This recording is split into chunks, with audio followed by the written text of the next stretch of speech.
Tim's News Explosion. Tim's News Explosion. Tim's News Explosion. Tim's News Explosion. Tim's News Explosion. Tim's News Explosion.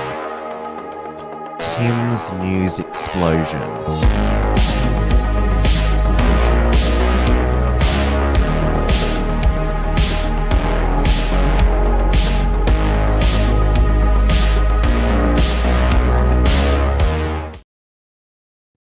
Hello, everyone, and welcome back to Tim's News Explosion on this Monday, the 26th of August, 2024. We are live on the Wilms Front YouTube channel, the Wilms Front Odyssey channel, and the Wilms Front Rumble channel. Hello to everyone in the live chat. Peak Aussieman. It is 9 p.m. here in Melbourne, Victoria, where Australia's descent into cultural Marxism, anti-human laws and policies began back in 2008 with the passing of the Abortion Law Reform Bill through the Victorian Parliament. John Brumby was the Labor Premier at the time. Daniel Andrews was the Health Minister at the time. That legalised abortion up until birth in this nation, and that has spread nationwide throughout the states and territories, as has euthanasia. Also, these conversion therapy bans and gender self-ID, it all started here in Victoria and then spread nationwide. Peak Osman says, way to open an episode. Well, we had in our federal Senate last week, Senator Ralph Babet, elected as a Victorian United Australia Party senator, though the United Australia Party is deregistered at both state and federal level. He's in for a 6-year term until June 30th, 2028. But Clive Palmer, he's obviously still going with the freedom conferences, but we don't know what's going to happen with the future of the United Australia Party. But Ralph Babet, he is firmly pro-life, and so in the Senate last week, he put forth a motion. This was the tabling of the motion in the Senate. So it's addressed to the Senate President, Sue Lyons, from the Labor Party. Dear President, RE urgency motion. Pursuant to Standing Order 75, I give notice that today I propose to move that, in the opinion of the Senate, the following is a matter of urgency. The need for the Senate to recognise that at least one baby is born alive every 7 days following a failed abortion and left to die, and that Australia's health care system is enabling these inhumane deaths. For the Senate to condemn this practice, noticing that babies born alive as a result of failed abortion deserve care. It's the least that we can do for babies who, well, they were obviously well, it was the aim of the doctors and health professionals performing the abortion, well, for the child to die. And it's because it seems that the mother determined that the child must die. That's apparently the logic, that even though it's born alive, it should be just left to die. So this is the pro-abortion logic. And while Ralph Babet was making his impassioned speech, I'll play it now. You can see Sarah Hanson-Young of the Greens in the background making a vomit face. Human beings to be treated like garbage. Now, whatever one's view is on the merits or otherwise of abortion, once there has been a birth, medical practitioners are dealing with a living human being, a person, an Australian, who should have the same rights under law as you or I. Aren't the Greens and the Teals, for that matter, all about raising parliamentary standards, yet behaving like that? Now, the Greens and the Teals, of course, voted against Ralph Babette's motion. It failed 18 votes to 32. That only equals 50 votes out of, well, there's 76 in the Senate. So there was a whole bunch of senators who didn't even bother to show up, including the one of the last remaining Labor pro-life senators, Helen Polly from Tasmania. Of course, voting down the motion was all the Greens, the Teal in the Senate, David Pocock. But there was also 4 Liberal senators who voted this down. That was the Liberals' Senate leader and Shadow Foreign Minister Simon Birmingham, Jane Hume, a Liberal senator from Victoria, Shadow Finance spokesperson, Andrew Bragg, a left-wing Liberal senator from New South Wales, and also Maria Kovic, another left-wing Liberal senator from New South Wales. And she released a video defending her vote against, and her logic was, oh, this was about passing judgment on a deeply personal matter for women. And I mentioned that the only way that I can follow it is that because the mother decided the child must die, that the child being born alive was not what they chose, so that's why they're left to die. The other logic, the only logic that I can understand, is that, well, that they can't give the pro-lifers any inch, even for this just basic humanity. All babies that are born alive, they should be cared for and left to live. The part of the Hippocratic Oath that physicians pledge is to prescribe only beneficial treatments according to his abilities and judgment, to refrain from causing harm or hurt, and to live exemplary personal and professional lives. Leaving a baby to die after, well, we should call it what it is. It's it's been born. The baby has been born, yet because it was apparently meant to die, it's supposed to die.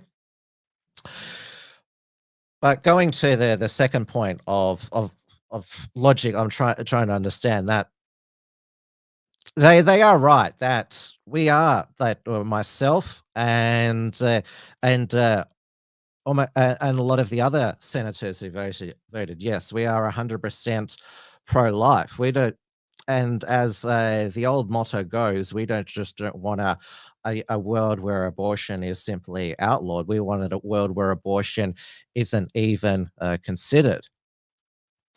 And this motion by Ralph Babette was tabled in the Senate, in part because of the testimony of Queensland midwife Louise Adsett to the Queensland Parliament into its inquiry into the Termination of Pregnancy Live Births Amendment Bill, introduced by Katter's Australia Party leader Robbie Katter, aimed at enshrining legislation protections for babies born as a result of a failed abortion. She talked about what horror she had witnessed of, and it's like a horror movie. A baby being born alive, left to die, and also who's been spreading the word about this stain on our nation online is University of Adelaide law professor Dr. Joanna Howe. So she's a mother of 5. So this is from her website. And I first heard her speak at the 2023 Victorian March for the Babies. I hope that she comes back again this year. Now she, way back in 2019, her university tried to force her to undertake a course on integrity and research, despite the fact that she'd been cleared of misconduct in 6 separate investigations by her university since 2019. She's faced an avalanche of vexatious complaints in relation to her pro-life advocacy.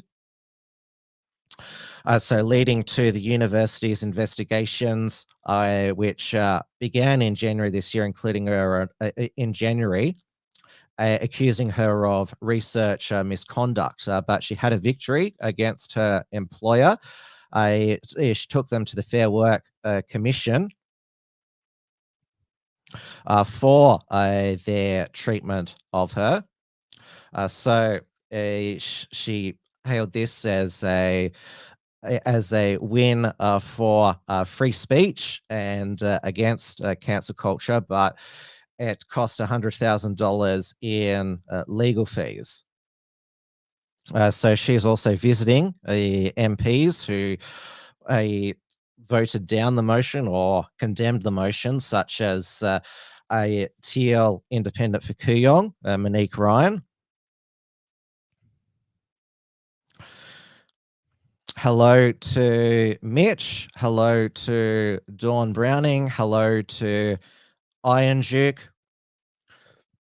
Hello to Castle Match. Hope you cover the Durov arrest in democratic France. Yes, the one of the Telegram co-founders in France was arrested for all the bad things that alleged to go on Telegram, even though in its iOS and Google apps, it's been censoring channels left, right, and center.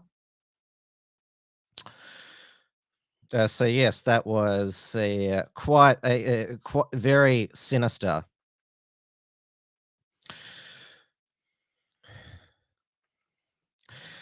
Now, as I've said previously, I've been quite black-pilled on abortion, given that, well, in Australia, the trend has been for more extreme abortion laws. Pro-life advocacy is banned around abortion clinics, the exclusion zones, and the one great hope was for the pro-life movement was the United States after Roe versus Wade was overturned by the Supreme Court. There was great optimism because states could now legislate to protect human life. But what we've actually seen since that occurred in June 2022 was the pro-abortionists win in state after state. And now several states, including swing states such as Michigan and Ohio, they have constitutional amendments protecting abortion. And it is now something that Donald Trump is running from a million miles an hour. He has said that he won't sign a federal abortion ban or limit. So this was his running mate, J.D. Vance, being interviewed about it recently.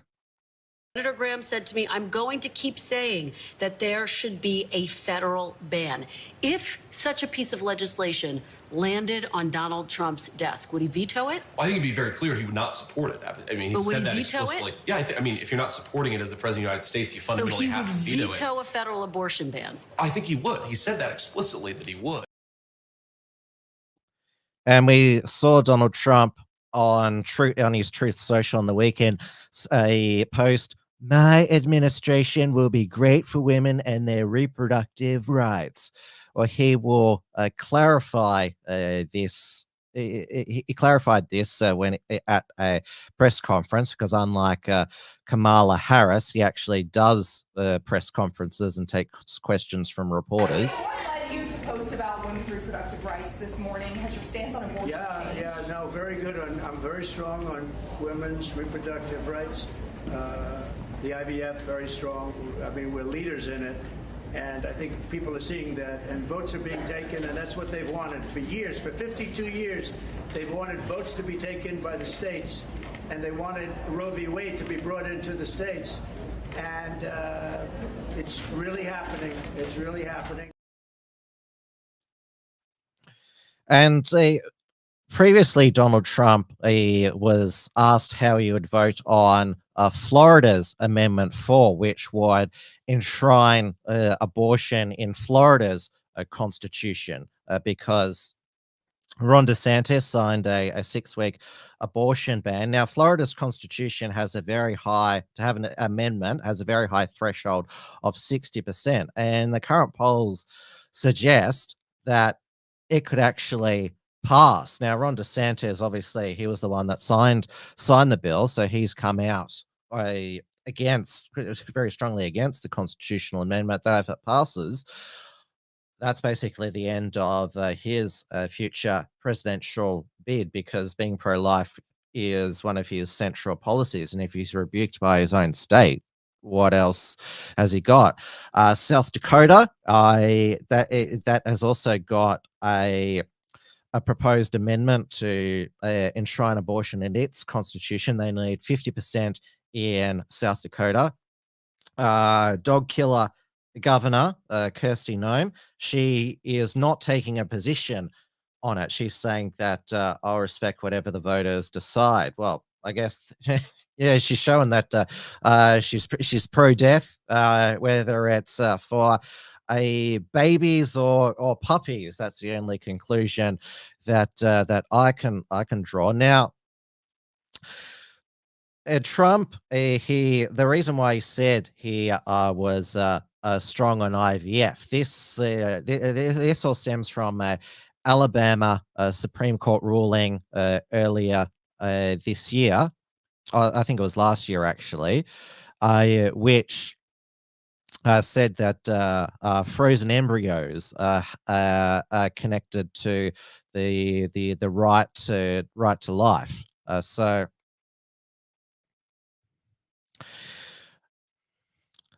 this led to obviously led to a lot of the current Democrat campaign that the Republicans, not only are they against abortion, but IVF. We also heard Big Mike, Michelle Obama claim that Trump and the Republicans are going to take away IVF. Taking away our freedom to control our bodies, the freedom to become a mother through IVF like I did.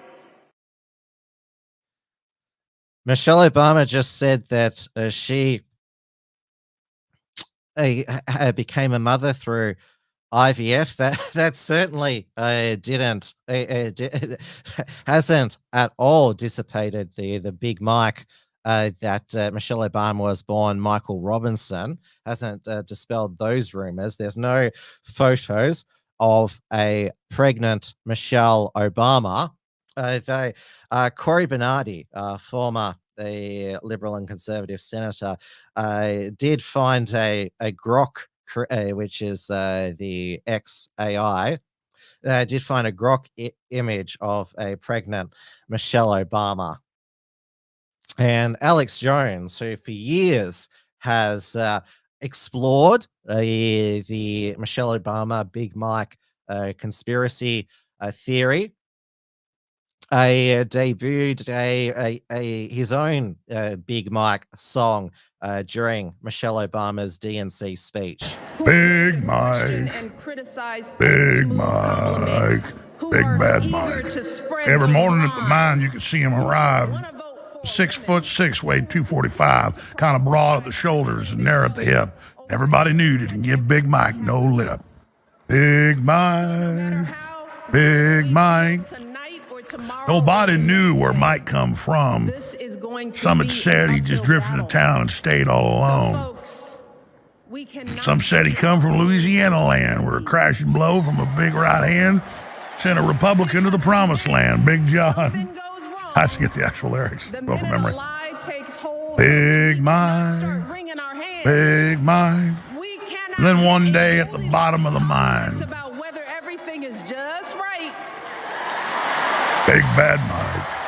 And we cannot. This woman crying. Oh, the billionaires fund you, all the globalists, the Chi-Coms, death camps, cancer viruses, the vaccines. Oh, love you. We're the good Democrats. We're the good people. We're the cat ladies. Big Mike. Please support us at InfoWarsStore.com. The new Bulletproof T-shirt's out. We need the support. It's an amazing shirt. Support InfoWars. We support Trump. Get the new Bulletproof.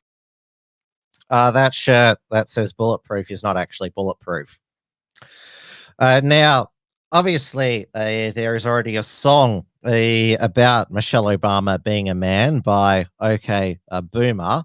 So that was just Alex Jones improv, but his InfoWars debuted a professional Big Mike song later in the day. What's that swinging between Big Mike's legs? The same thing that gave Fauci AIDS. An anaconda, Barack's favorite pet, gets him higher than a turbojet. Yeah, Joan Rivers said it's true. Under the dress, it's become unglued. Put it back. Oh, now Big Mike's gonna let it show.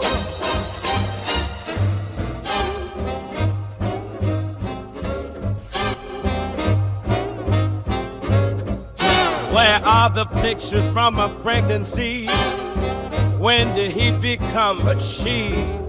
Giving speeches at the DNC, stands up to take a pee. Oh me, oh my Big Mike. Oh now everybody knows.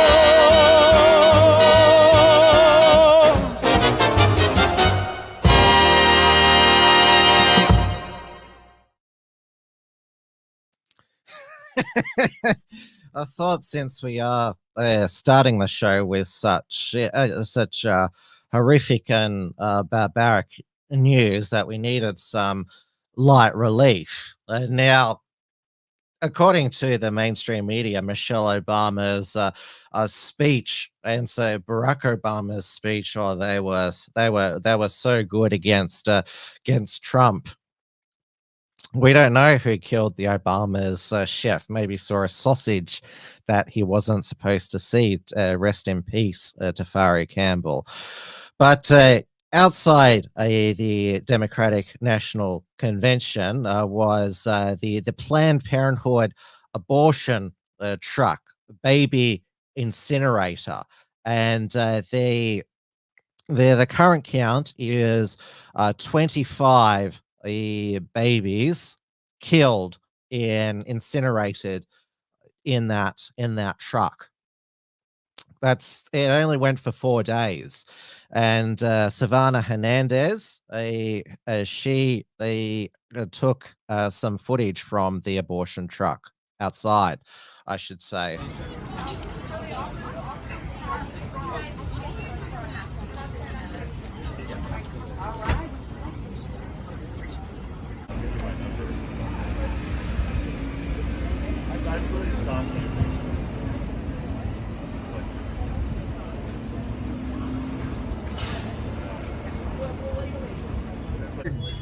It's like, why just not create the right situation? All they had to do was increase the zone where the journalists could work and set the seats back a little further, and then everyone would have been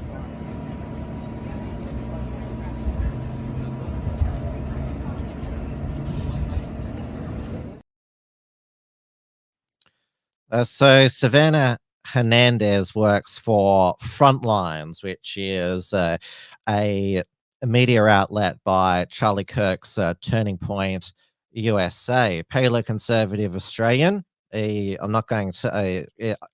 I know it's his account, but I'm not going to read out the alt account he's posting from.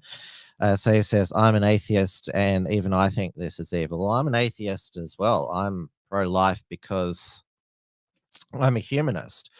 Every human should get the chance at life, and I'm also for science.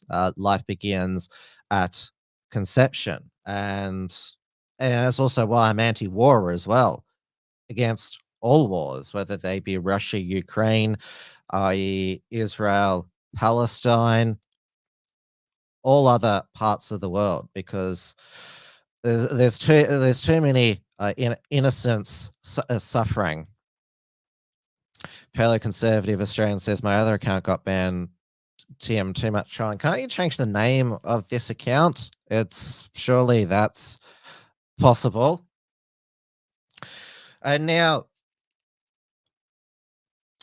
the Democrats, their message is they use the term reproductive freedom. They've turned freedom on its head, but they talk about women's reproductive freedom. They don't know.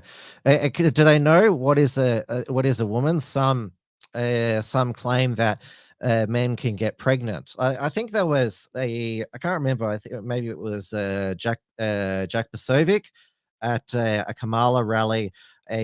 Interviewed a trans man who had an abortion. Very confusing there. And according to the law in Australia, apparently men can get pregnant because according to the Tickle versus Giggle decision in the federal court last Friday. This was the trans woman, Roxanne Tickle, had taken a Giggle for Girls app owner and operator Sal Grover to court for banning Roxanne Tickle from the app for being a biological man. Now, apparently, Roxanne Tickle passed the initial AI facial recognition, but again, using the Michelle Obama example, a gendered facial recognition can get things wrong. There's a lot of scientific material available on how facial analysis and face recognition are related. For instance, the gender shade study showed that some of the famous female black celebrities were mistaken as male, right? Like Michelle Obama.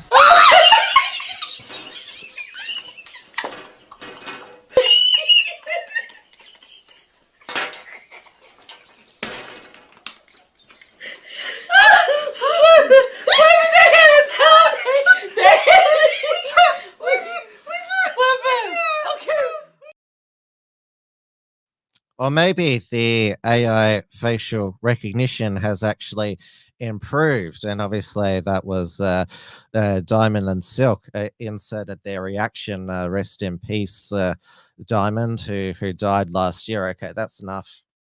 Michelle Obama, Big Mike jokes, references, because the Tickle versus Giggle verdict is certainly no laughing matter.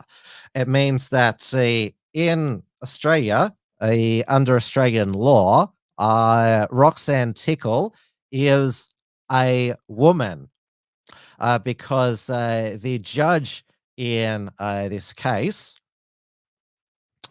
so Justice Robert Bromwich, he handed down his judgment. It's on the federal court website. I'll put the link into the live chat.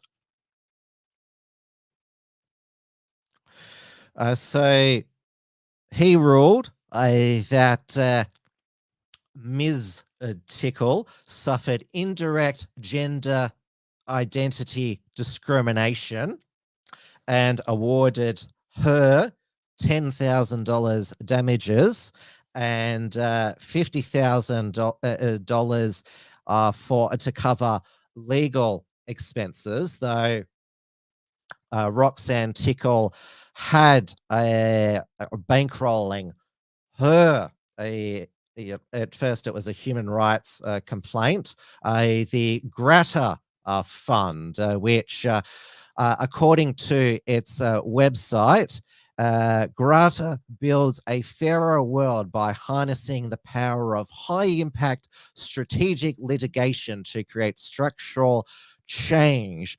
Democracy works when people can exercise their right to have a voice, including in court, where facts prevail over spin. And so they've got they're triumphing Roxanne Tickle's victory on their website. So their headline is, "The federal court finds unlawful to discriminate against a woman because she is trans." And also the media was outside of the federal court and filmed this statement by Miss Tickle. Again, I'm just applying Australian law. This case and the unlawful and discriminatory exclusion from the Giggle app has stolen the last 3 years of my life. I've been targeted by hateful and online commentary and degrading merchandise designed to ridicule and mock me. There is so much hate and bile cast on trans and gender diverse people simply because of who we are. Sometimes it's difficult to remember that not all people are like that. When I walked into the courtroom for the hearing in April, I felt safe because I was treated with courtesy and respect and allowed to tell my story. I'm pleased by the outcome of my case, and I hope it is healing for trans and gender diverse people. The ruling shows that all women are protected from discrimination. I brought my case to show trans people that you can be brave and that you can stand up for yourself. Although Judge Bromwich did throw out Roxanne Tickle's claim for aggravated damages of $200,000 because of the alleged trolling that she alleges that Sal Grover incited online. Well, because this wasn't a defamation case, it was how it works is that it was a Human Rights Commission mediation that failed, so it went to the federal court. And also Justice Bromwich did not order Sal Grover to give an apology to Roxanne Tickle because viewed that Sal Grover's firmly held belief on gender and sex would mean that an apology wouldn't be sincere. Now, the reason why this court judgment was possible, now Justice Robert Bromwich referred to Roxanne Tickle as she, her, miss throughout the federal court hearing, is because of Julia Gillard, our first female prime minister way back in 2013. Her government's amendments to the Sex Discrimination Act actually abolished sex. And you remember I played on this show last year because Julia Gillard spends most of her time over in the UK now. Maybe she's giving her fellow ginger, Angela Rayner, the current UK Deputy Prime Minister, has some pointers on how to stab in the back her Prime Minister so she can take his job like she did to Kevin Rudd. I'm digressing here. She was asked at a Q&A to define what is a woman, and she waffled for about 4 minutes saying it was a gotcha question. So yes, that is one of Julia Gillard's most significant legacy as Australia's only woman prime minister to abolish a biological womanhood. So I guess any of our male prime ministers now can simply change their gender to become a female prime minister. Now, Victoria has self-ID. Queensland does, so you've got to get like a stat deck from 2 other people to change your gender to say who you are. So their premier, Stephen Giggles Miles, who should be the next Labor state and territory leader to fall, or when the Queensland state election is due on October 26th. Eva Lawler, the now ex-chief minister of the Northern Territory, lost her seat at the territory election on the weekend. So the Country Liberal Party's Leah Finocchiari won a convincing victory, and she is also going to protect babies who are born alive. She has made that promise. She's also going to crack down on youth crime as well. But yes, Queenslanders for another 2 months exactly stuck with Stephen Giggles Miles, and this was a video he posted to his socials with well, are they women or women impersonators? You be the judge. See how we do our makeup to meet the Queensland Premier? Very demure. Very mindful. Very considerate. Oh, God, he gave me Dan Andrews vibes there. Remember how Dan Andrews, he had that smirk at that drag queen who was reading to children inside Parliament House?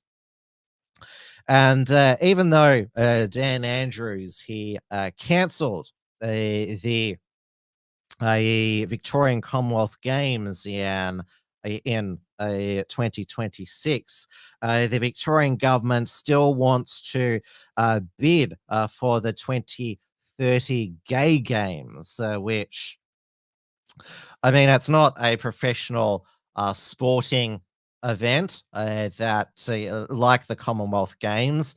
Its message is inclusion, and despite it being called the Gay Games, anyone can compete, though a lot of people, if a straight person competed in the Gay Games, might think that they were gay. I'm surprised that it's still allowed to be in this the Progress Pride era. It's still allowed to be called the Gay Games. It's not allowed to be. They haven't changed it to the LGBTQIA+ games or the queer games. Now, the reason why this, even though it's not, it doesn't require as much, or it doesn't as much extravagance as the Commonwealth Games, the Victorian government is still going to write a check for it, and the state's broke, as evidenced by the people of New South Wales in Sydney. Got their shiny new Sydney Metro Rapid Transit tunnel opened on Monday. So it goes from Chatswood in the north, goes a tunnel underneath Sydney Harbour, can go at speeds of 100 kilometres an hour, driverless trains, and goes all the way to Sydenham, south of the CBD. The metro stations look awesome. They look like giant underground cathedrals. They really are architectural masterpieces. It did cost them $21 billion. But here in Victoria, we're not going to, our metro tunnel is not going to be open until probably at the end of next year at the earliest. This is because, well, it was supposedly only going to cost 10.5 billion. It's going to cost 14 billion. The trains can only go maximum speed 80 kilometers per hour. They are going to have drivers. This is because, well, the CFMEU, cost inflation, and also the delays that come with the CFMEU running things. So all the stations are not complete. Only Parkville and Arden are. So Town Hall and State Library in the city are going to take longer, and they don't look as glamorous as the Sydney ones. They just look like the other Melbourne Underground stations, just stations in the ground. And also, the trains will have to go slower. We don't know how slow in between Parkville and Arden Station because of electromagnetic interference around the Parkville Medical Precinct. So MRIs in the Royal Melbourne Hospital and in the Peter MacCallum Cancer Centre, and in a microscope in the basement of the Doherty Institute, where they study infectious diseases such as Ebola and norovirus. So yes, they'll have to slow down so they don't interfere with this equipment. Even though this was known 10 years ago when they first started planning the metro tunnel. Ironjix says, I don't like the idea of driverless trains. Well, there's still a control center. Paleoconservative Australian says, we need all this infrastructure for the 1 million Indians we import every year. Well, that's also why Jacinta Allen is proceeding ahead with the $35 billion suburban rail loop east. The suburban rail loop doesn't go through the CBD at all. So the first part goes from Cheltenham to Box Hill, and the plan is to build suburban skyscrapers around these suburbs: Cheltenham, Clayton, around Monash and Deakin universities, and Glen Waverley and Box Hill, to have basically these 15-minute cities around these suburban hubs. I mean, Glen Waverley and Box Hill, they're already built up, and well, the importation has already began decades ago. Paleoconservative Australian says, Little Mumbai to Little Shanghai.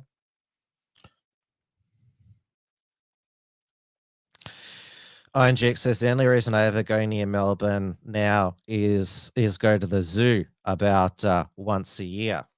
There's a different kind of zoo in the Melbourne CBD. There's the freak show on display. You can see why people voted for Dan Andrews if you just see all of the bizarrely dressed people in the CBD, and I saw them in person. The trans Tifa thugs who turned up, not last Saturday before, on the 17th of August to protest the Women Will Speak at the steps of Victoria's Parliament House.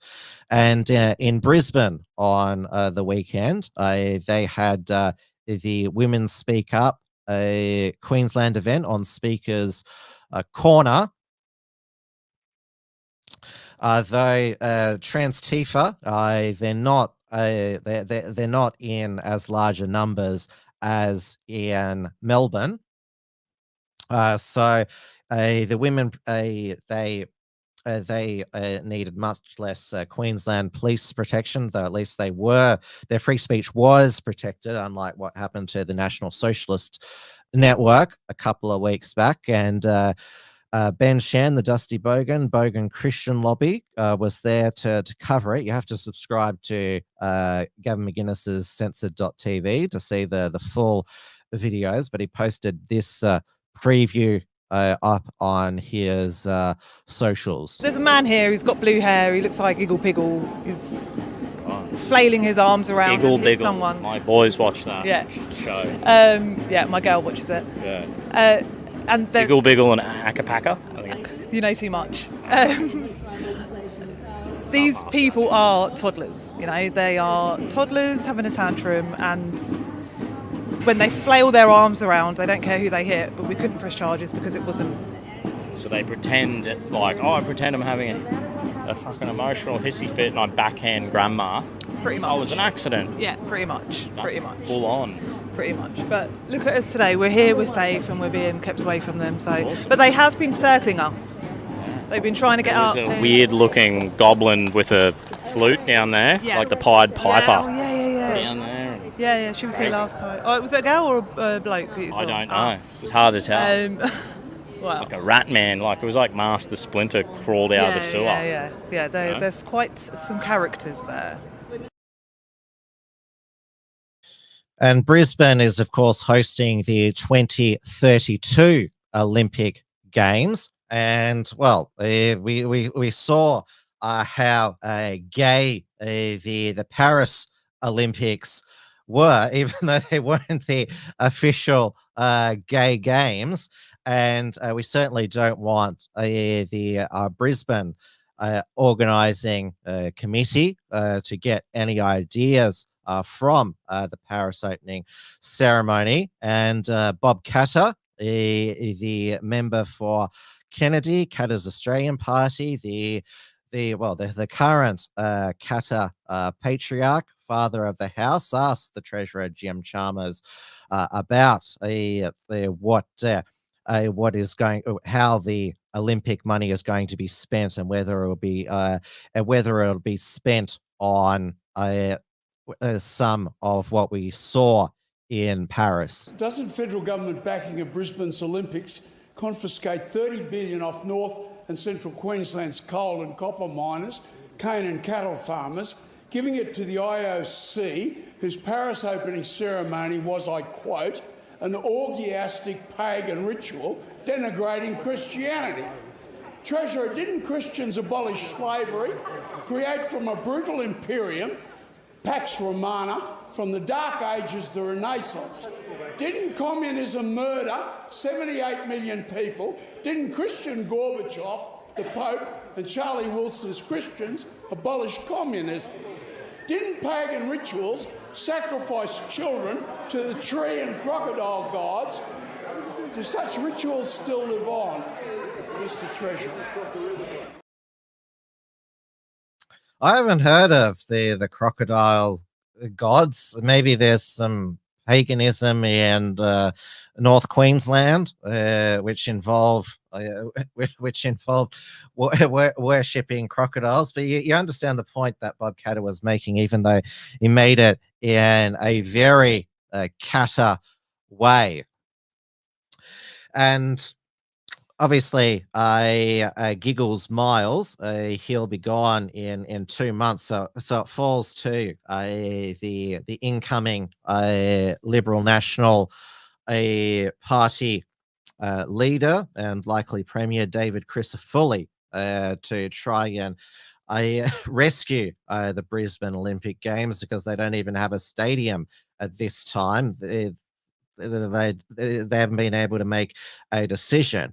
That he is going to be a really disappointing Queensland Premier, very left wing, soft on youth crime, on rolling back Aboriginal Native title, and also on the CFMEU in Queensland. He just wants to hold an inquiry. I mean, at the federal level, we saw an agreement last week for the between the Albanese government and the coalition to put the CFMEU into administration. 270 union officials have been sacked. So there's going to be a tools downing in the Melbourne CBD tomorrow by the building industry group unions, big, because what is it? Well, touch one union, touch all. John Setka's new tattoo, God forgives, the CFMEU doesn't. He went on 7 News Spotlight last night to tell his side of the story, because it was Nick McKenzie on Channel 9 60 Minutes who did the expose. So we also saw last week that the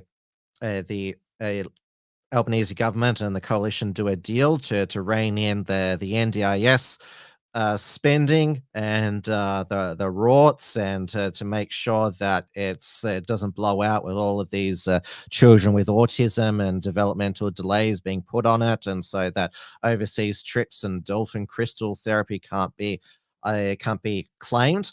And also, there's a deal that might be reached on aged care, making that more economically sustainable by having self-funded retirees pay for more of their aged care or home care.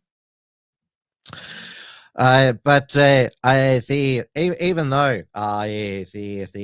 the Victorian Labor government pander to the LGBTQI lobby, and obviously we saw Giggles Miles up there in Queensland, the lobby are very, very upset with the Albanese government. In fact, they're devastated because they're going to be excluded from the next census, because there's not going to be more categories for gender and sexuality. And so this is apparently a betrayal, according to Anna Brown of Equality Australia. And in the 2021 census, Equality Australia and a person called April Long, who's non-binary, lodged a human rights complaint over the census emission framing of questions. And it also I said that only that a child could only have a mother and a father. Now, it'll still include census data will include information on same-sex couples, but not single. And they claim that this is necessary to provide services for LGBTQI people, I guess, to know where to send the monkeypox vaccines. But also the 2026 census is not going to ask any questions about ethnicity. It's still going to ask where people are born, what language they speak, what religion they are. That sort of follows in the UK, the next census. They're not going to ask ethnicity because, well, they don't want to include questions that are too broad. And so even though Andrew Lee said there's no change to the census, they're deleting ethnicity. Obviously, they will say that, well, if anyone's born in Australia, they're an Australian, and that is the end of the matter. The migrant protests have spread nationwide to Brisbane, Adelaide, originating in Melbourne, of course, outside the Home Affairs Department. Now they're outside of Tony Burke, the Home Affairs Minister's office in Punchbowl. They're mainly from the subcontinent, India, Pakistan, and Sri Lanka. So that's continuing to go on. Even though the Albanese government and, well, the Dutton opposition are also promising that they're going to reduce immigration, we are seeing that it's still at record levels. I went through the statistics last week, but one foreigner, it seems that both sides of politics want to keep out, is Candace Owens. Now, I first saw a ad on my Facebook account for a Candace Owens tour of Australia and New Zealand, candacelive.com.au.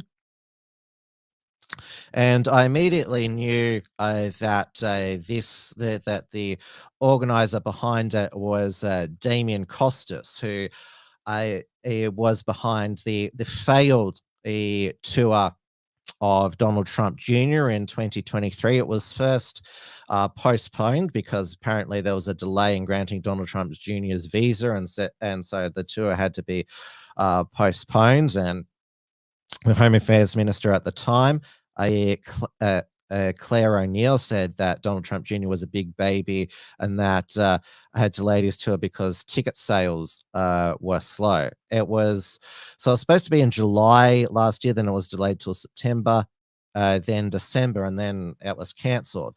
And people had difficulties getting refunds for that. The tour wasn't fronted by Damien Costas, neither is this one. It's fronted by Joel Jamal, who I used to collab with back in 2019-20 until he started his own media venture, and I lost touch with him. So some of the sponsors are his ARC podcast and his Light Australia. Now, I would recommend people hold off on buying tickets, because there certainly is no guarantee that she will make it to Australia. I saw even Andrew Bolt tonight said that she shouldn't be allowed in because she. What he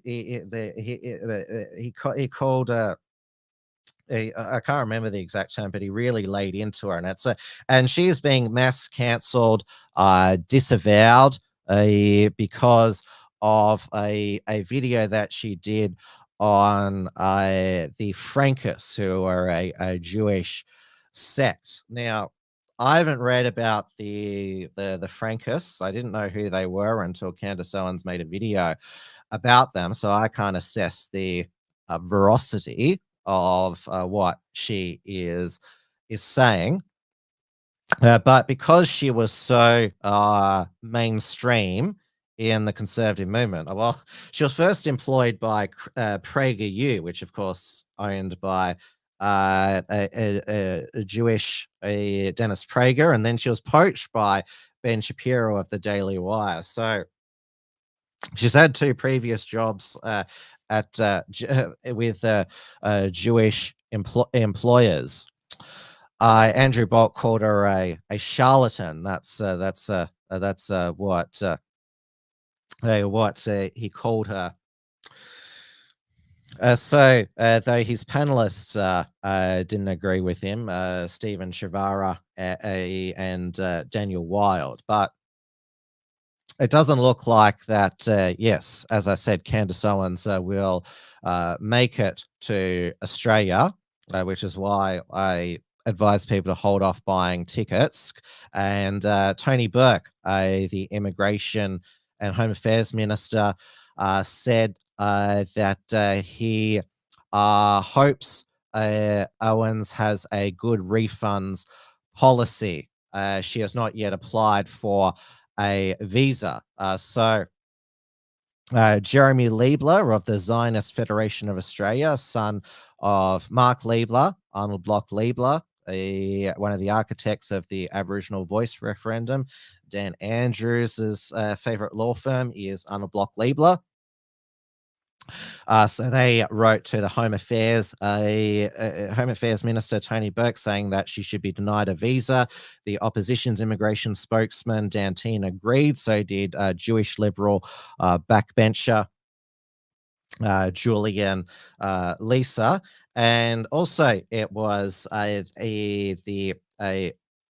Morrison era Immigration Minister David Coleman, who denied a visa to Gavin McInnes and Milo Yiannopoulos when they were going to headline another Damien Costas organised tour in 2018-19. I think it was first going to be Gavin McInnes.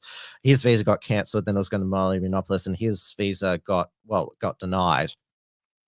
And at that time, Damien Costas went bankrupt. He was running Penthouse magazine at the time, so nobody got a refund for those tours there.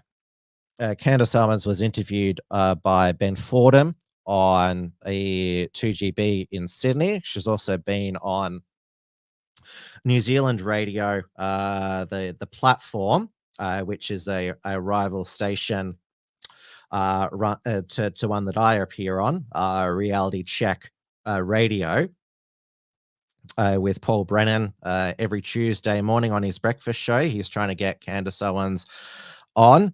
I also saw that Ralph Babette, he is going to see. He said he's going to see Candace Owens if she does come there, and we know that Ralph Babette is very pro Zionist, so that certainly raised my eyebrow.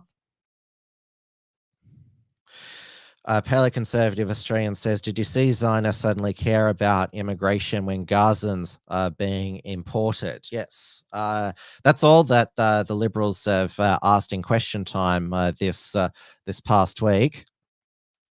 INGX says, remember, boys and girls, we live in a free country thanks to all the old diggers who died. I mean, the Albanese government, they did let Kelly J. Keane into Australia. They did play silly buggers with Graham Lynham's visa, but he did eventually get here. And so did Tucker Carlson for Clive Palmer's Australian Freedom Tour. Certainly Clive Palmer this year delivered the goods with Tucker Carlson, and he's promised more international guests. So certainly I give Clive Palmer a big tick for his event this year. Of course, I went to it and it was absolutely fantastic, not just to hear from Tucker, but just to in there meet all the other members of the freedom community as well. Now, another bit of Australian news is we are a resource-rich country. We should not be in a cost of living crisis with one of the most expensive electricity and gas prices in the world.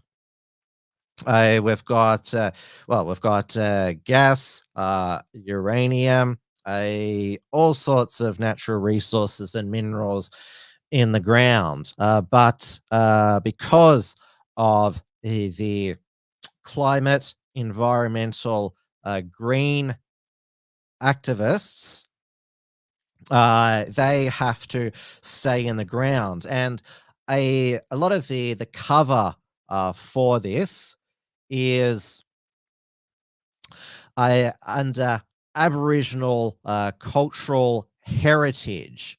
So the federal environment minister Tanya Plibersek,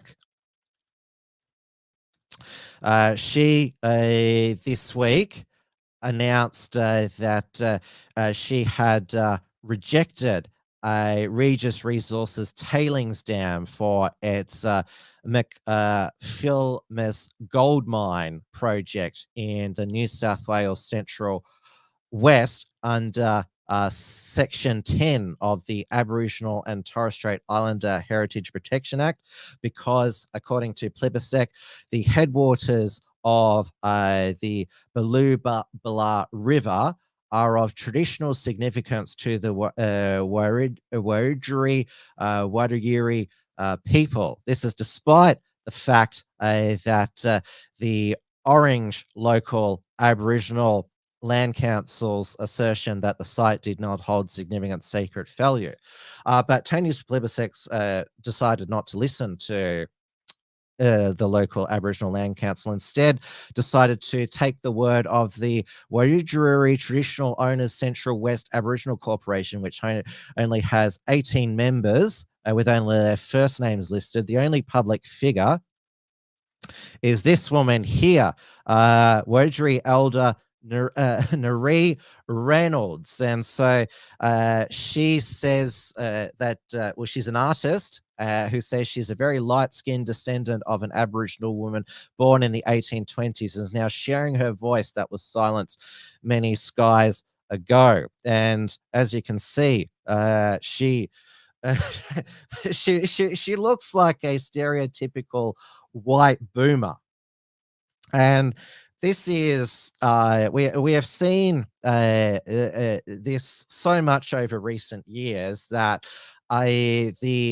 because there's multiple Aboriginal tribal claims on many lands, it seems that the trend is for left-wing governments is to side with the Aboriginal tribe, which is the most anti-development, which is the most exclusionary to other Australians. Remember that walking track, which is it's now Australians can't use it, only Aboriginal males of a local tribe can, even though there's another Aboriginal tribe that says, no, that's not right at all. But it's all about this anti-development and particularly anti-white mindset as well. And Aboriginal cultural heritage, it's a cover for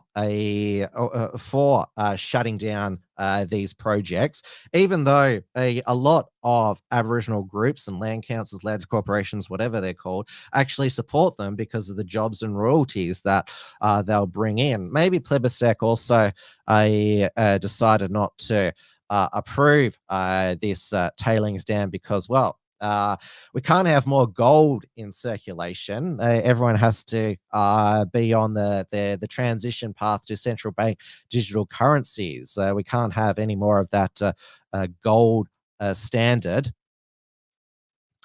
Paleoconservative Australian says, why are Aboriginals allowed blood and soil ethno-nationalism? Well, non-white Aboriginals all around the world, Indigenous peoples are allowed ethno-nationalism, just not white Indigenous people like the English.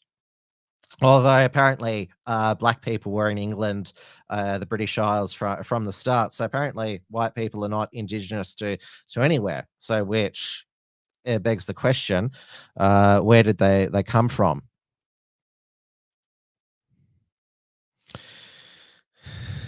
Tim L says,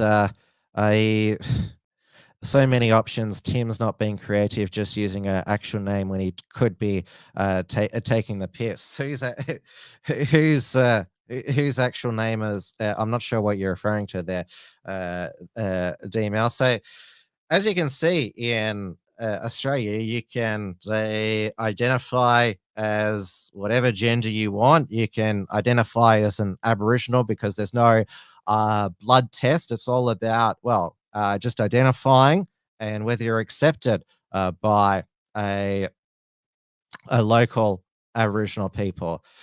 Plibersek, that's how you pronounce it. Have you got a funny name, a mispronunciation to take the piss? I'm not aware of any other pronunciation, unlike Palaszczuk, Palachuk. Now, moving on to we just had the NT election, some developments for the upcoming federal election, which will be at the latest May next year. Jared Rennick, who lost Liberal National Party pre-selection for a winnable Senate position at the next election, has quit the LNP and launched Jared Rennick's People First Party. Now, a lot of people have said, oh, another micro party on the right. Why can't he join an existing party? He said this is simply because he's a senator, he can form a new party, said, so I can have an above the line a ticket in the Senate, so people can find where to vote for me. He said he didn't join One Nation because Malcolm Roberts is the top of the ticket. Certainly, we hope Malcolm Roberts gets re-elected. It would be good if Jared Rennick got back in at the expense of Susan McDonald, the third Liberal National Party senator.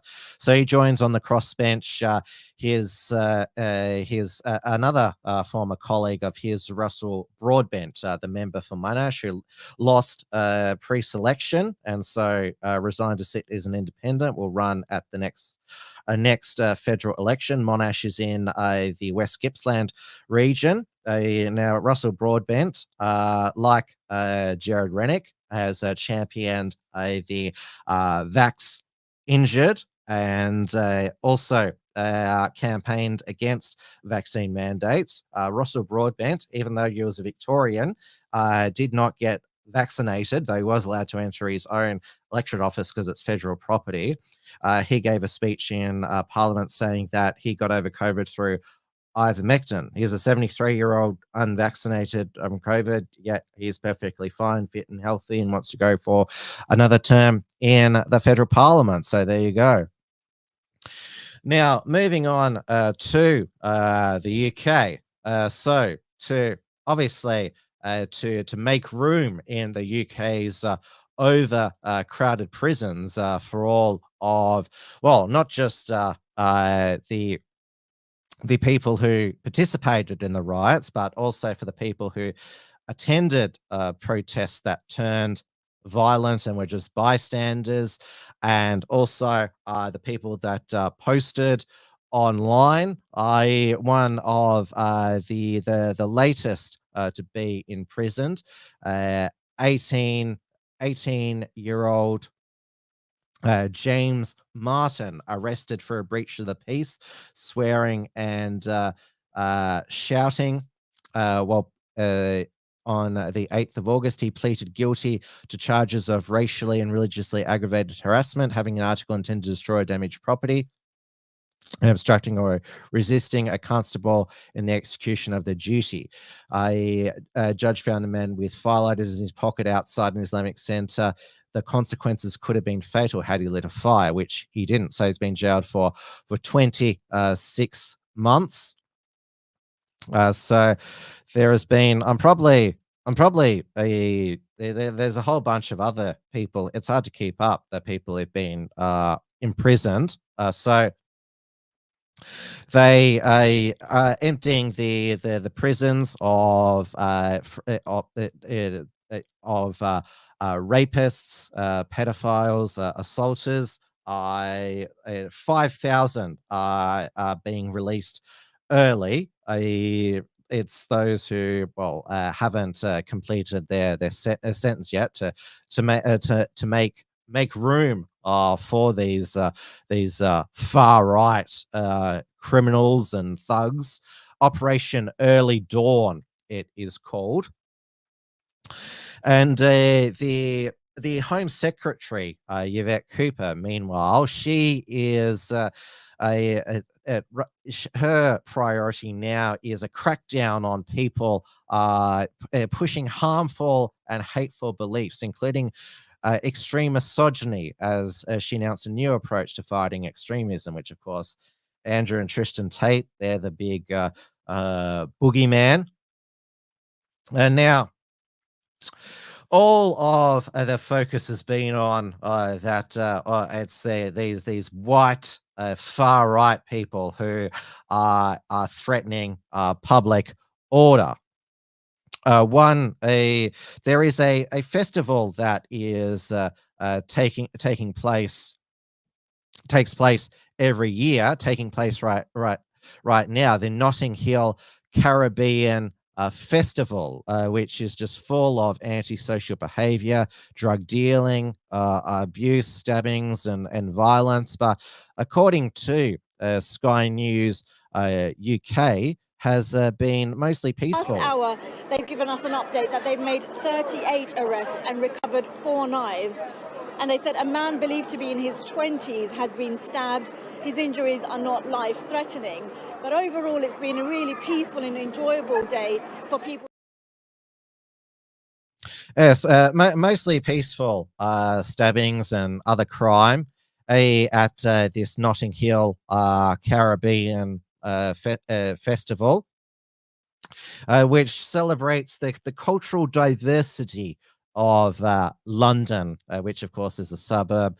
Notting Hill is a suburb of, and this is the update from the Met Police on the mostly peaceful Notting Hill Caribbean protests. So hundreds of thousands of people came to Notting Hill Carnival today to enjoy a fantastic celebration. Our officers have been on duty working to keep them safe as part of a carefully planned policing operation. Regrettably, a minority came to commit crime and engaged in violence. We're aware of 3 stabbings.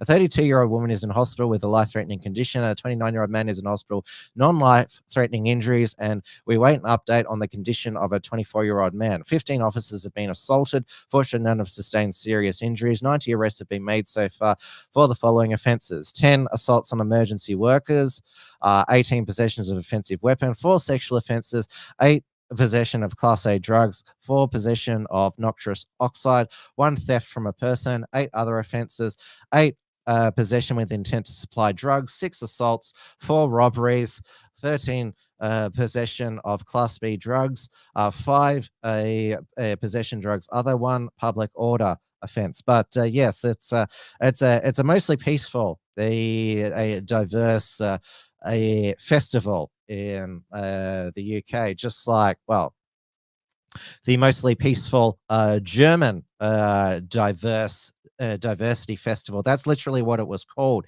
in Soligen, with a 26-year-old suspect, a Syrian man who's given himself up to authorities and declared himself responsible for the attack, and ISIS has also claimed responsibility. So there were, in this, there was 3 people who were fatally stabbed. 4 of the wounded remain in a serious condition. But again, according to Sky News in the UK, what we really need to fear about all of this diversity crime is how it will empower the far right. When you look at something like this, you just really worry about how it could be used by those on the far right to stir up hatred. To look at this and say, well, here's the justification. This is why this will be jumped on by those on the far right. To say, well, there's some justification to our cause, and that's concerning. And nobody, there's ISIS is a terrorist organisation. This is plainly being treated as a terrorist attack, as it should be, and the police and authorities should be able to do their work and bring the perpetrator, whoever it might be, to justice. But I do, it is concerning, I think, that potentially the way, this could play out. We've seen the rise of the riots in Germany particularly, but also in this country and across Europe as well.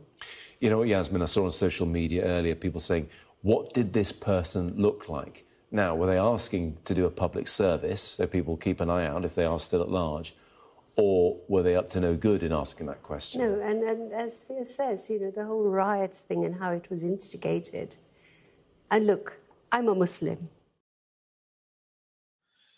And we also had at Mannheim that police officer fatally stabbed while he was apprehending a man trying to stop the Islamic terrorist who was attempting to stab him. Extraordinary. And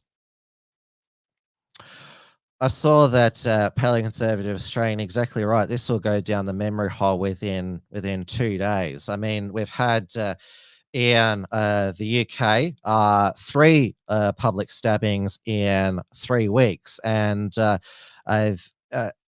of course, the one in Leicester Square, which was an 11-year-old Australian girl who, thankfully, she is going to make a full recovery.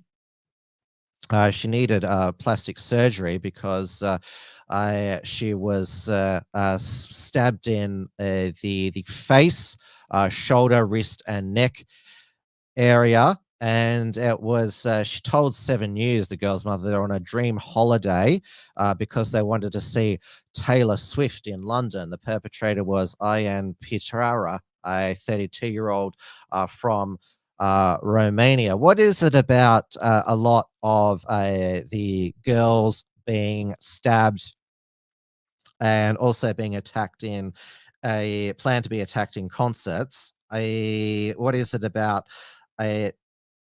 it's all related to Taylor Swift? Obviously, there was the Vienna plot, but the girls that 3 girls that were stabbed to death in Southport. It was a Taylor Swift dance event. It's because Taylor Swift is it seems they're the representation of white female culture. Which we've seen, the Taliban, women their voices are banned in public and showing any of their skin, and obviously Taylor Swift, being the most prominent white Western woman, shows plenty of skin. You could see why that she is viewed as the Islamists. One of their attacking her supporters is seen as a goal, because they believe that this is where a lot of white Western, particularly girls who we don't think should be out and about, are going to be. And of course, it was an Ariana Grande concert at the Manchester Arena, where 23 poor girls were blown to smithereens. Now, the Southport police, which is they're covered in the Merseyside police. They decided to dox one of their arrests in the Southport aftermath. Remember, the actual man charged with the stabbing, Abel Cabana, he's not back during court in October, but these people who took part in the protests, they've already been arrested and some sentenced. So Merseyside police said a man was arrested who stepped off a plane after his holiday for involvement in the disorder in Southport. So arrested, not charged. And so it says Thomas White, at 53, of Poole Street, Southport, was jailed for 20 months yesterday. Watch the moment he steps off the plane into our custody. So they full on dox where he lives. And they have is like as this sort of trophy video of theirs. So it's like, we arrested, charged, and then jailed him. So yeah, again, justice it works pretty swiftly in some cases. But it's very slow when it comes to others. And of course, you have to say that, it's interesting that the diversity apologists say Abel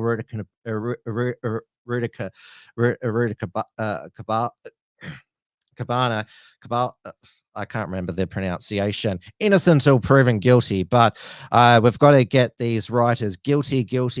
And also, they were at pains to say that the BBC's latest pedophile nonce, Hugh Edwards, was innocent until proven guilty. Well, he pled guilty.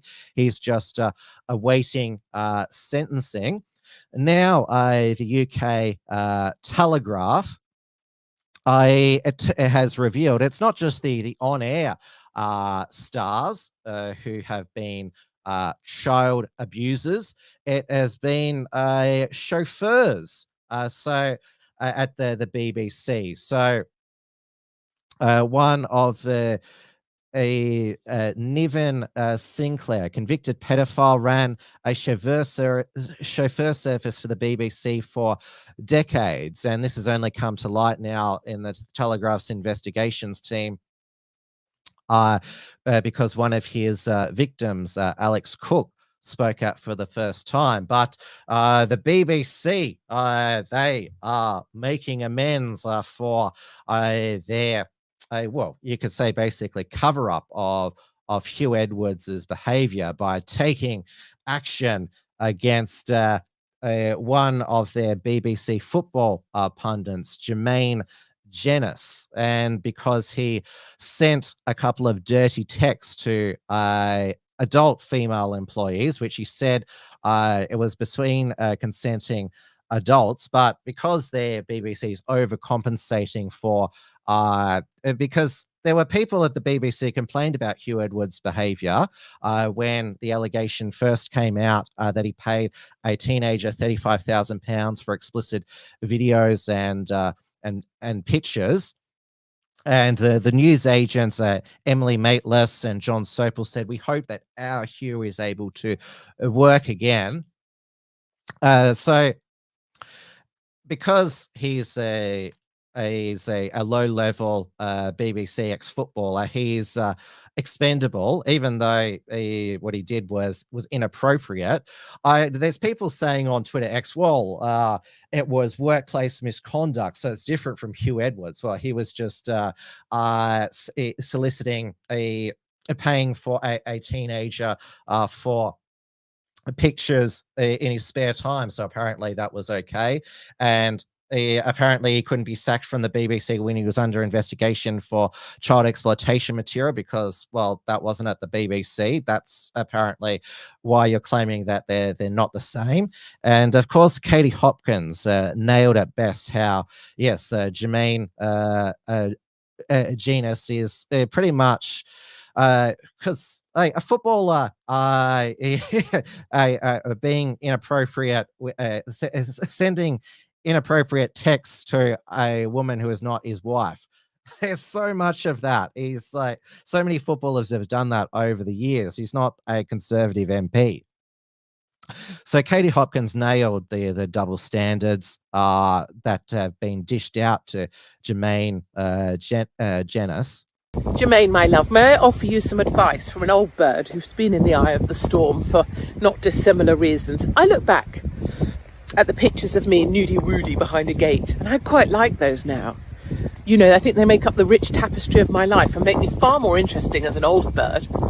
And I look back at that girl and I think, yeah, go on, girl.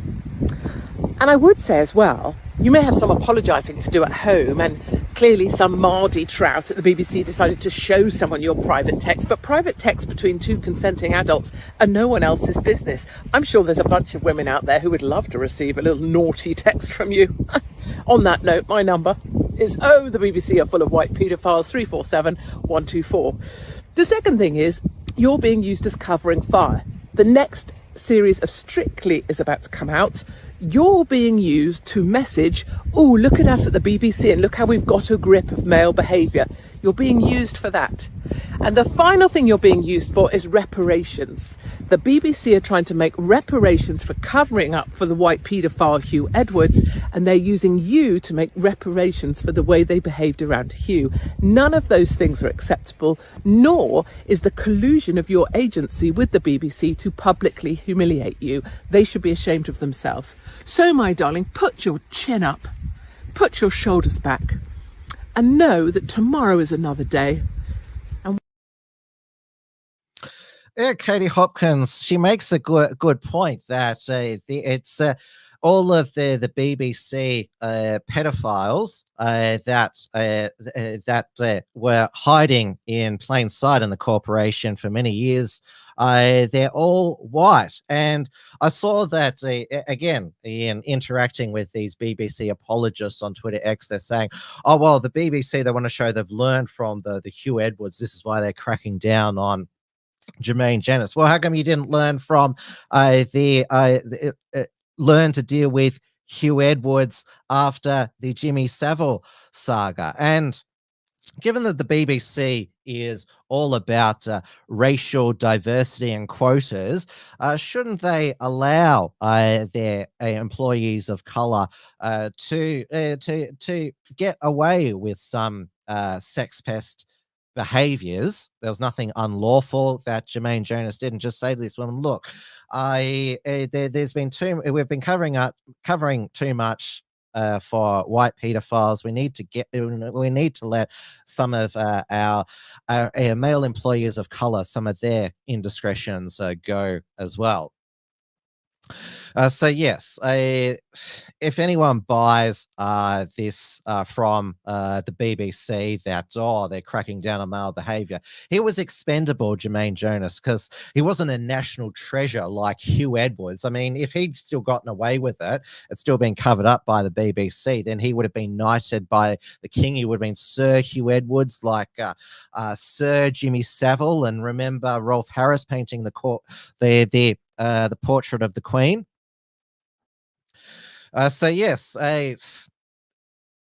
like I said, it's worth making the point. The BBC, well, it seems that white male indiscretions are covered up more than male of color indiscretions. So if you say that you're for racial equality, diversity, well, your treatment of Jermaine Jonas certainly doesn't say much.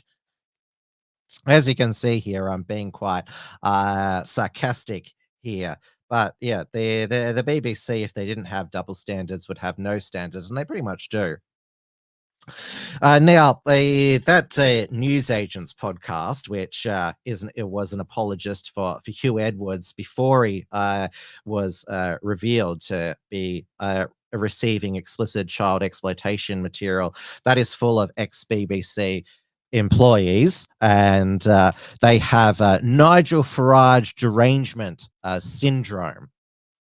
So if he's whenever he steps foot outside of his Clacton constituency, they ask, why aren't you in Clacton?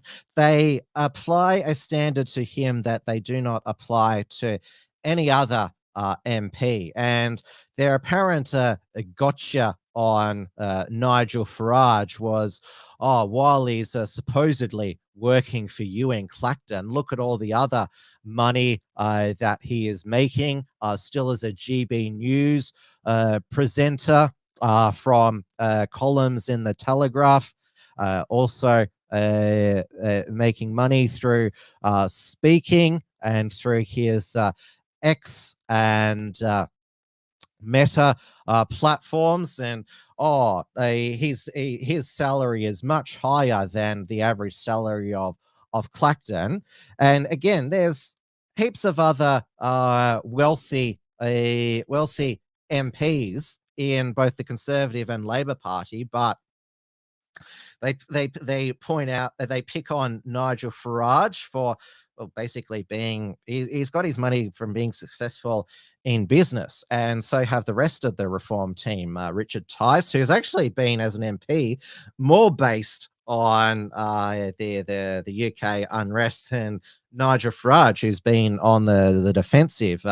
Rupert Lowe, another Reform MP, is giving his salary to charity because he's a self-made man.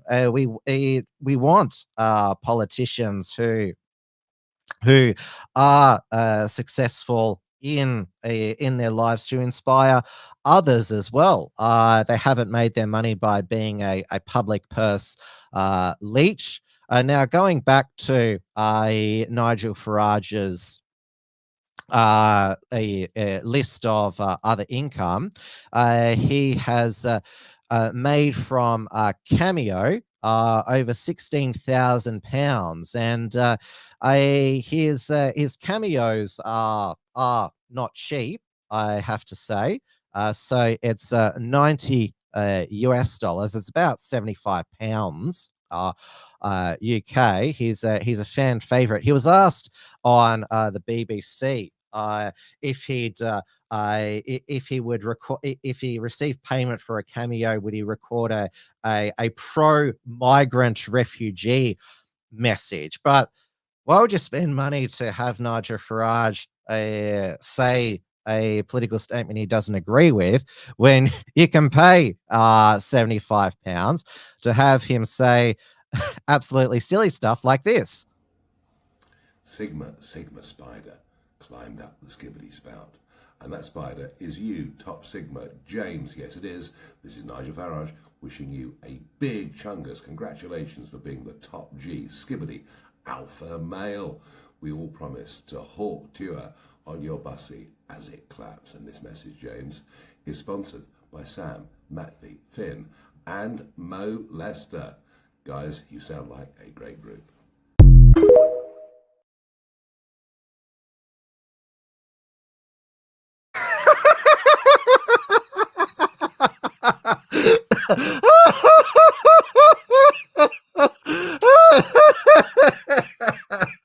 Oh, now, surely Nigel Farage would have tweaked when he was reading that out that Mo Lester is a troll name. Though apparently there is such a person who died in 2008 who was called Mo Lester.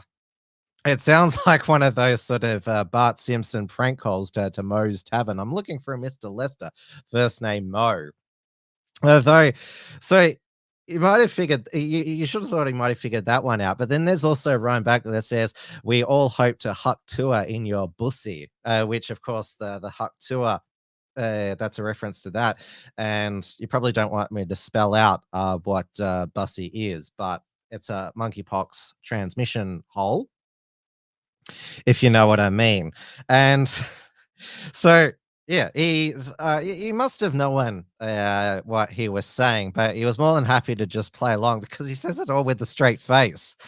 So, yes, that was that's worth every penny, that cameo there. So Nigel Farage, he will say silly stuff like that in a cameo. There's apparently a whole bunch of them, but that is actually the funniest. Now, moving back to the United States, where, of course, after the Democratic National Convention wrapped up, where there was no Beyonce or Taylor Swift, and Don Lemon's report that George W. Bush was going to speak, did not eventuate, though there was Oprah. And there was Pink also performed at the DNC. So there was some mega star power. I don't consider, who was it? What is it? Kerry Washington and Eva Longoria. They're not, I would say, really international A-listers, even though they are Hollywood actresses. But yes, they were the stars, celebrity stars who were at the DNC. We also saw Matt Walsh, undercover at the DNC. I can't believe that he wasn't recognized here. And so he first had this disguise in Jeremy Boring's Lady Ballers. He played the new woke husband of Jeremy Boring's character's ex-wife. So he's brought back this character who has the man bun, was wearing the white dude for Harris shirt, and he was giving out these learn the truth at project2025.com. So let's go to project2025.com to find out. Oh, it's a trailer for his My Racist movie, where he brings out this character. Now, obviously the DNC let the Daily Wire in and Matt Walsh, but they're probably tweaking now that he is like the right wing version of Sacha Baron Cohen, and so when he goes into a a mass event, he is probably going to go in disguise for a public trolling. Even Don Lemon posed with a "Find the Truth About Project 2025." Also, Mike Lindell, the My Pillow founder and CEO, also went undercover in the DNC simply by shaving his mustache, because that is his most distinguishable feature.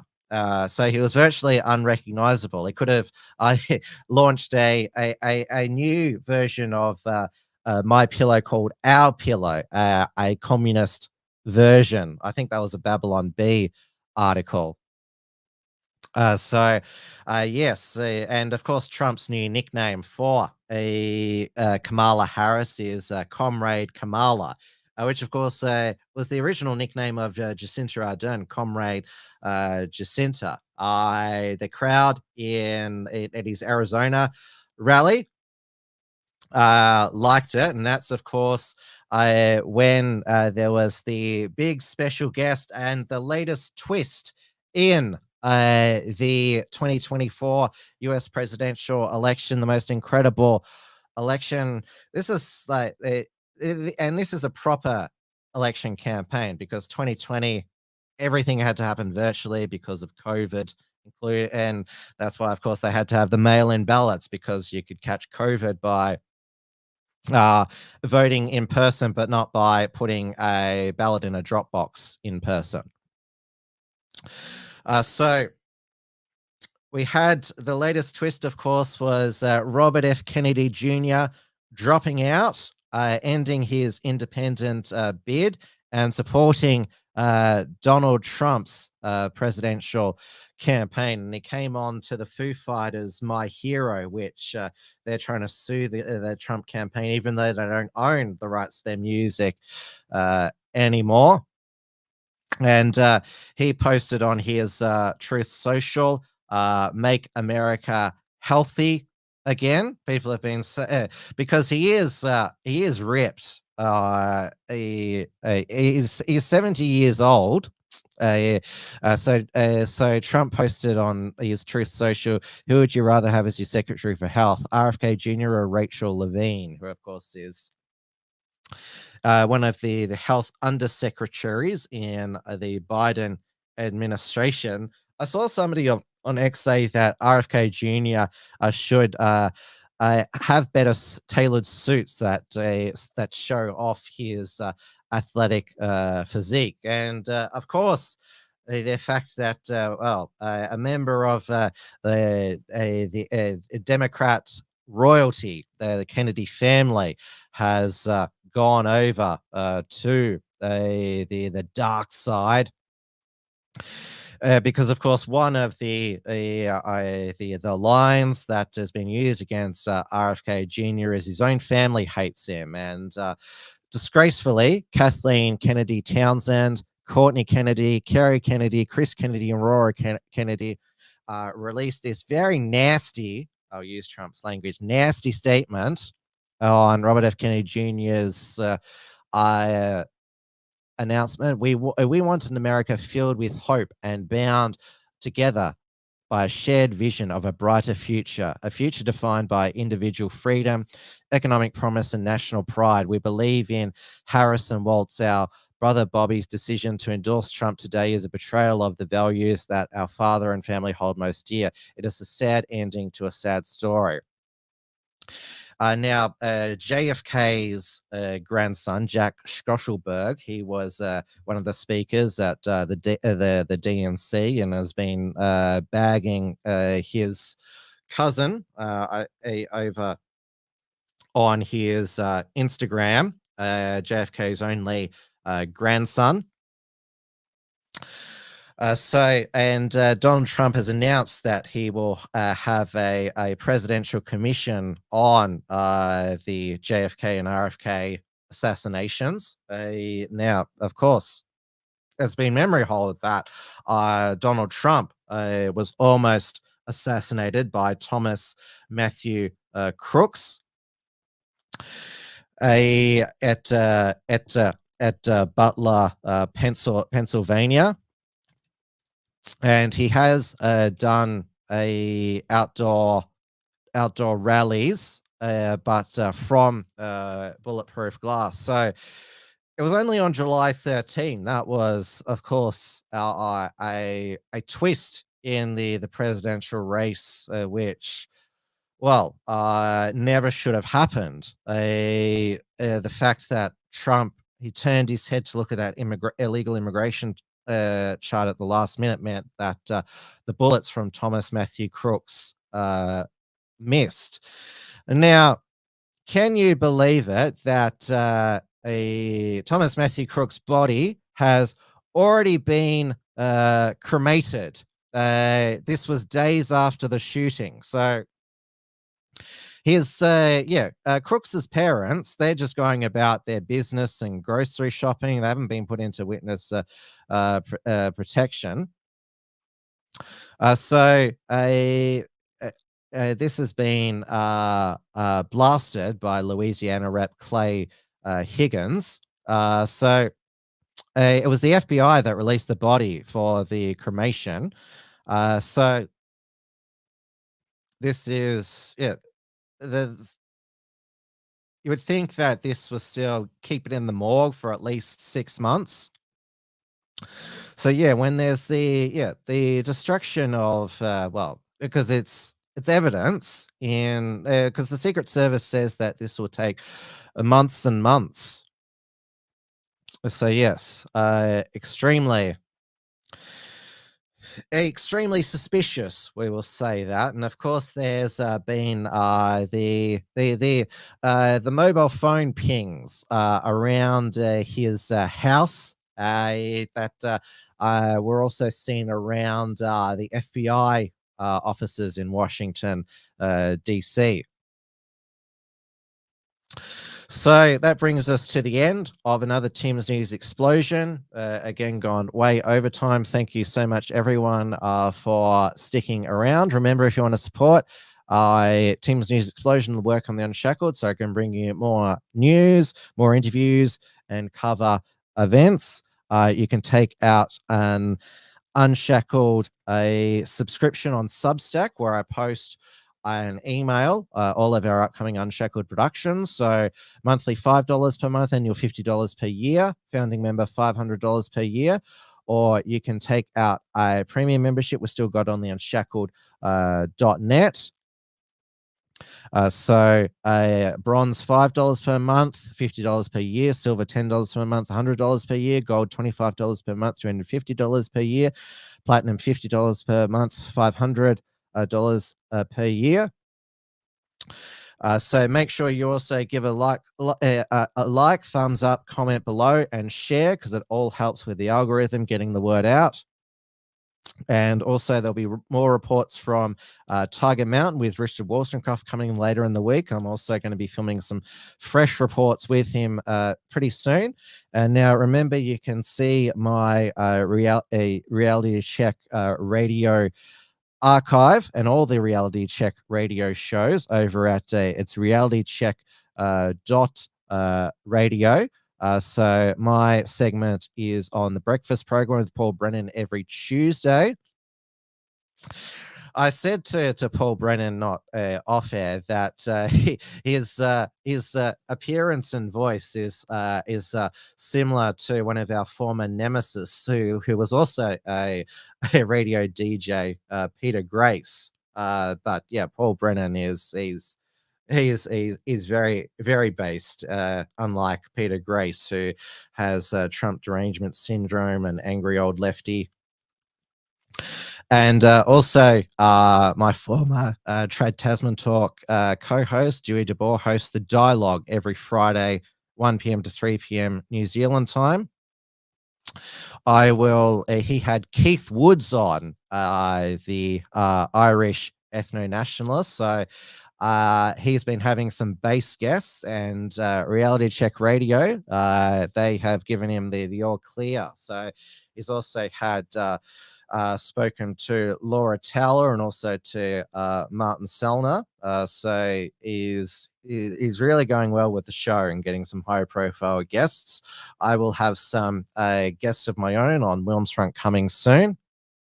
watch this space. I will look into getting Keith Woods on my show, certainly. That is, I will let you know when the next Wilmsfront interview show is. It's normally aired on a Sunday, 9 p.m.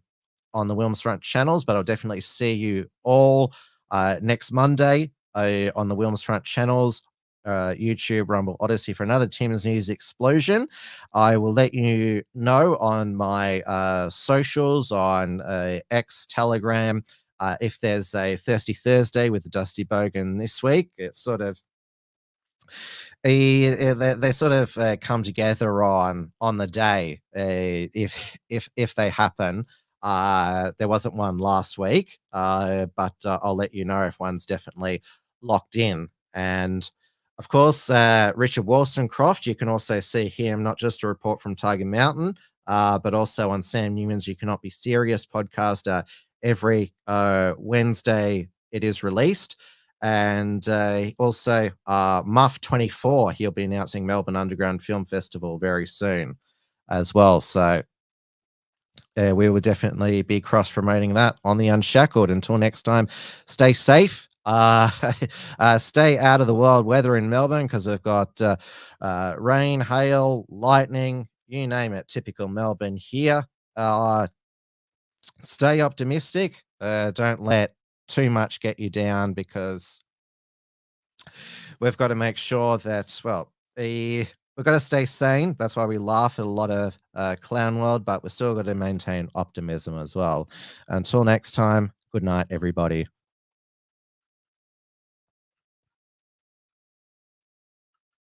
Tim's News Explosion.